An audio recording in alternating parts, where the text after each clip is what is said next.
Hello student. आज हम कक्षा 8वीं का एक नया चैप्टर स्टार्ट करने जा रहे हैं। चैप्टर नंबर 6 सांख्यिकी। मैं हूं परमानंद पटेल। स्वागत है आपका आपके अपने चैनल पीएन पटेल क्लासेस पर। तो आइए देखते हैं इस चैप्टर के बारे में। तो सांख्यिकी के अंतर्गत सबसे पहले हम देखने वाले हैं औसत या समांतर माध्य। ये औसत या समांतर माध्य होता क्या है, इसको हम पहले समझते हैं।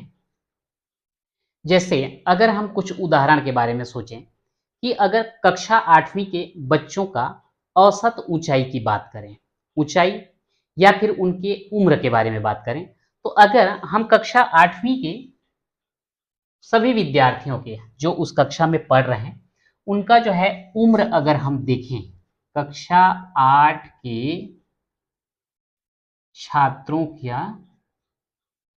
की उम्र मान लेते हैं 10 विद्यार्थी हैं वहां पे, और उस 10 विद्यार्थी में जो है किसी का उम्र है 14, किसी का है 13, किसी का 15, किसी का 13, किसी का 14, किसी का 15, ऐसे करते करते 10 विद्यार्थी का जो है उम्र हमको दिया गया है। अब उन सभी विद्यार्थियों के उम्र के का एक औसत निकालते हैं और मान लो हमको मिलता है 14 वर्ष। क्या मिलता है? 14 वर्ष। ये आपका जो है औसत या समांतर माध्य कहलाता है। ये जो औसत या समांतर माध्य ज्ञात किया जाता है, ये जो है ऐसा नहीं है कि औसत वर्ष अगर 14 वर्ष, औसत आयु या उम्र जो है 14 वर्ष मिला है, इसका मतलब ये नहीं हो जाता कि सभी विद्यार्थी का उम्र जो है 14 वर्ष होगा। ये जो है, ये जो दिया गया है, जितना भी आंकड़ा दिया गया है, जितना संख्या दिया गया है, इन सभी में ये सबसे कम भी नहीं है, न ये सबसे ज्यादा भी नहीं है, औसत है, लगभग मध्य वाला है। तो ये हम ज्ञात कैसे करते हैं? तो इसके लिए एक फार्मूला होता है, औसत या समांतर माध्य बराबर होता है प्रेक्षणों का योग बटे प्रेक्षणों की संख्या। इस फार्मूले के द्वारा जो है हम समांतर माध्य या औसत जो है ज्ञात करते हैं। अब यहाँ पर अगर ये एग्जाम्पल आपको अच्छे समझ में नहीं आया हो तो और एग्जाम्पल भी आप ले सकते हैं। जैसे आप जो है प्रतिदिन जो है अपने घर में टीवी का कुछ कार्यक्रम जो है देखते हैं। अगर एक हफ्ते में आप प्रतिदिन कितना टीवी कार्यक्रम देखते हैं, अगर हम इसको जो है नोट करते जाएं, पहला दिन मान लो आपने 2 घंटा देखा, दूसरा दिन पौने 2 घंटा, तीसरा दिन 2.25 घंटा, उसके बाद 2.5 घंटा, ऐसा जो है लेते जाते हैं और अंतिम में एक निष्कर्ष में हम पहुंचते हैं कि प्रतिदिन आप 2 घंटे जो है टीवी देखते हैं। इसका मतलब ये नहीं हुआ कि आप प्रतिदिन जो है 2 घंटे देखते हैं, लेकिन लगभग 2 घंटे आप हर दिन देखते हैं। कभी वो जो है 15 मिनट कम हो जाता है, तो कभी जो है 15 मिनट ज्यादा हो जाता है। अगर आपको ये पूछा जाए कि आप जो है रात को कितने बजे सोते हैं, आप बोलते हैं कि रात को मैं प्रतिदिन 8 बजे, हर दिन जो है मैं रात को 8 बजे सोता हूँ। लेकिन क्या जरूरी है कि जैसे ही 8 बजे आप सो जाएंगे? कंफर्म नहीं है। हो सकता है कभी आप 8:30 को सोएंगे, ये भी हो सकता है कभी 7:45 को सोएंगे, ये भी हो सकता है कुछ काम आ गया तो आप जो है 8:45 को सो रहे हैं। लेकिन एक समय जो है, लगभग समय आप बताते हैं कि मैं रात 8 बजे जो है सोता हूँ। तो ये लगभग जो हम ज्ञात करते हैं ना, यही जो है आपका औसत या समांतर माध्य कहलाता है। तो ये औसत या समांतर माध्य ज्ञात करने के लिए ये सूत्र है प्रेक्षणों का योग बटे प्रेक्षणों की संख्या। मतलब यहाँ पर जितना संख्या दिया जाता है उन सभी का हम यहाँ पर योग ज्ञात कर लेते हैं, और जितना संख्या है, मान लो 5 संख्या दिया गया है तो 5 से भाग देंगे, 10 संख्या दिया गया है तो 10 से भाग दे देंगे। तो इस प्रकार से ये औसत या समांतर माध्य का सूत्र होता है। इस सूत्र को आप नोट कर लेंगे ताकि इसी के द्वारा जो है ये जो प्रश्न लिखा गया है इसको हम हल करने वाले हैं। पहला प्रश्न देखते हैं, समांतर माध्य ज्ञात कीजिए। 81, 74, 69, 73, 91, 55 और 61। तो समांतर माध्य ज्ञात करने के लिए सूत्र है प्रेक्षणों का योग बटे प्रेक्षणों की संख्या। तो यहाँ पे प्रेक्षण कौन कौन सा दिया गया है, 81, 81 plus 74 plus 69 plus 73 plus 91 plus 55 plus 61, ये सभी का हम टोटल करेंगे। कितना संख्या है, 1 2 3 4 5 6 7, यहाँ पर 1 2 3 4 5 6 7, चूंकि यहाँ पे 7 प्रेक्षण है, यहाँ लिखा है प्रेक्षणों की संख्या, तो बटे क्या हो जाएगा 7।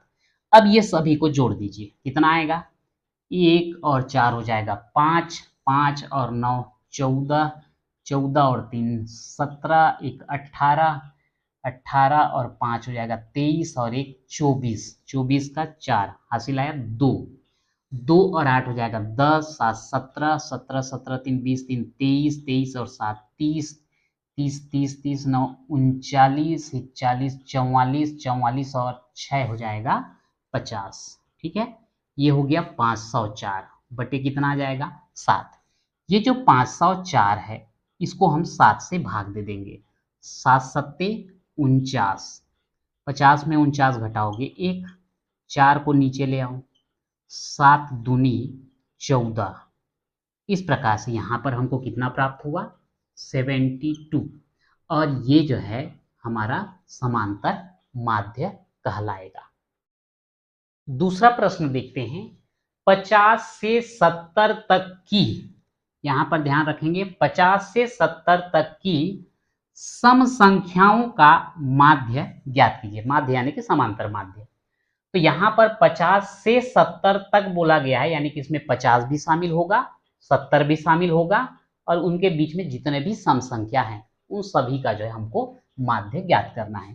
तो यहाँ पर हम लिख देंगे 50 से 70 तक सम संख्या कौन कौन सा होगा उसको हम पहले लिख देते हैं। तो ये 50 भी शामिल है, तो 50, 52, 54, 56, 58, 60, 62, 64, 66, 68 और 70। यहाँ पर सम संख्या की पहचान क्या है ये आपको पता होगा, फिर भी बता देता हूँ। जिस संख्या के इकाई में 0, 2, 4, 6 और 8 हो वो सम संख्या कहलाता है। और ऐसे ही हमने 50 से 70 तक सम संख्या लिख लिया। अब यहाँ पर हमको चाहिए समांतर माध्य। तो ये होता है प्रेक्षणों का योग बटे प्रेक्षणों की संख्या। तो यहाँ पर प्रेक्षणों का योग जो बोला गया है, इन सभी संख्याओं को जोड़ना है। 50 धन 52 धन 54 धन 56 धन 58 धन 60 धन 62 धन 64 धन 66 धन 68 धन 70 बटे प्रेक्षणों की संख्या। ये कितना संख्या है, तो 1 2 3 4 5 6 7 8 9 10 11, 11 ठो संख्या है, तो हम क्या लिख देंगे बटे 11। अब यहाँ पर इन सबको जोड़िए, 0 और 2 हो जाएंगे 2 और ये 4 6, 6 12, 12 8 20, ये 0 है 20, 20 2 22, 22 22 और 4 26, 26 26 और ये 6, 26 4 30 2 32, 32 और 8 40 और ये 0 मिला के भी 40, तो 40 का हो गया 0, हासिल बच गया 4, 4 और ये 7 11, 11 और 7 11 और 6 17, 17 3 20 3 23, 23 और 6 हो जाएगा 29, 29 और 6 35, 35 और 6 41, 41 और 5 46, 46 और ये 10 कितना हो जाएगा 56, 56 और ये 10 कितना हो जाएगा 66। तो ये आ गया 660 बटे 11। 11 से 660 को भाग दो तो 11 छिक्का 66 और 11 शून्यम 0, और ये हो गया हमारा 50 से लेकर के 70 तक के सम संख्याओं का समांतर माध्य कितना प्राप्त हुआ हमको? 60। अब देखते हैं 8वां प्रश्न। पहला और दूसरा के बाद डायरेक्ट मैं 8वां और 9वां ले रहा हूं। इसका कारण ये है, इस प्रश्नावली में हम 3 टाइप के क्वेश्चन देखने वाले हैं, समांतर माध्य, माध्यिका और बहुलक, जिसमें से पहला, दूसरा, 8वां और 9वां जो है समांतर माध्य से संबंधित है। इसलिए पहला दूसरा के बाद मैं सीधा 8वां और 9वां को ले रहा हूं। तो 8वां में देखते हैं, प्रथम 5 विषम प्राकृत संख्याओं का समांतर माध्य ज्ञात कीजिए। तो यहां पर विषम प्राकृत संख्या लेना है और शुरुआत का 5 लेना है। कौन कौन सा हो जाएगा? प्रथम 5 विषम प्राकृत संख्या होगा 1, 3, 5, 7 और 9। ये शुरुआत से जो है विषम संख्या है और ये 1, 2, 3, 4, 5 लगातार 5 विषम प्राकृत संख्या ले लिए। अब इसका हम समांतर माध्य ज्ञात करेंगे। तो प्रेक्षणों का योग बटे प्रेक्षणों की संख्या। तो यहाँ पे प्रेक्षणों का योग बोलने से 1 धन 3 धन 5 धन 7 धन 9 बटे प्रेक्षणों की संख्या। कितना संख्या है? 1, 2, 3, 4, 5। तो यहाँ पे हम 5 से भाग देंगे। अब इनको जोड़ देते हैं। 9 और 7 कितना हो जाएगा? 16। 16 और 5 21। 21 और 3 कितना होगा? 24। 24 और 1 25। तो ये हो गया 25 बटे 5। अगर 5 से 25 को भाग देंगे तो कितना आएगा? 5 पंचे 25 यानी कि 5। और इस प्रकार से प्रथम 5 विषम प्राकृत संख्याओं का समांतर माध्य हमको कितना प्राप्त होता है? 5। 9वां प्रश्न देखते हैं। संख्याएं 8, 5, x, 6, 10, 5 का माध्य 7 है। x का मान ज्ञात कीजिए। यहां पर समांतर माध्य हमको पहले से 7 दे दिया गया है, तो यहां पर हम लिख दिए समांतर माध्य बराबर 7। पर ये समांतर माध्य का सूत्र क्या है? प्रेक्षणों का योग बटे प्रेक्षणों की संख्या बराबर इधर कितना है? 7। तो अब प्रेक्षणों का योग अगर करेंगे तो क्या लेना पड़ेगा हमको? ये लेंगे 8 धन 5 धन x धन 6 धन 10 धन 5। तो ये 8 धन 5 धन x धन 6 धन 10 धन 5 बटे, अब यहाँ पे कितने संख्या हुए? 1, 2, 3, 4, 5, 6। तो यहाँ पर प्रेक्षणों की संख्या हो गया 6 बराबर कितना? 7। अब यहाँ पे इन सबको जोड़ दीजिए। 8 और 5 हो जाएगा 13, 13 और 6 19, 19 और 10 29, 29 और 5 हो जाएगा 34 धन x बटे कितना? 6 बराबर 7। यहां पर 6 का भाग हो रहा है, दूसरे पक्ष में ले जाएंगे तो गुणा हो जाएगा। तो 34 धन x बराबर 6 का 7 से गुणा कर दो, 6 सत्ते 42। अब यहाँ x के साथ 34 जुड़ रहा है, दूसरे पक्ष में ले जाएंगे तो क्या हो जाएगा? घटेगा। इस प्रकार से अगर हम 42 में 34 घटा दें तो 34 6 40 2 42 यानी कि कितना आएगा? यहाँ पे 8 जो है हमको प्राप्त होगा। और इस प्रकार से हमको x का मान कितना प्राप्त हुआ?